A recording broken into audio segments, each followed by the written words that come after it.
Hi, Kanaya. Kanaya has a bag around his neck. He got his head stuck in one of those little holes right there. And, I don't think he quite realizes it yet.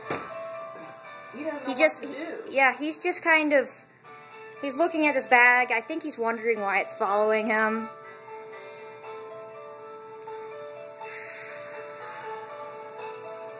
He's very annoyed. His tail's doing the thing that he does when he's upset about something.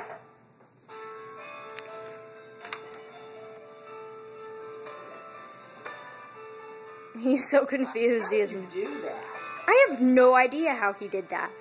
All I know is he was sticking his head in the bag, and then suddenly that happened.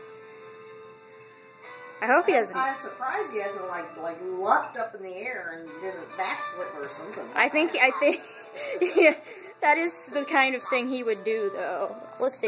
That thing's not choking you, though, right? How are you feeling? I feel like crap. There's a big bag over my neck. Well, I don't I want feel to. like I've got a monkey on my back, except it's a bag. It's a Whole Foods bag. There we go. Freedom! Oh, I knocked things over. Freedom! Now he's gonna do a backflip. Oh, no, he seems fine. That is unusually chill for Kanaya. Anyway. Yeah, he must have taken Valium.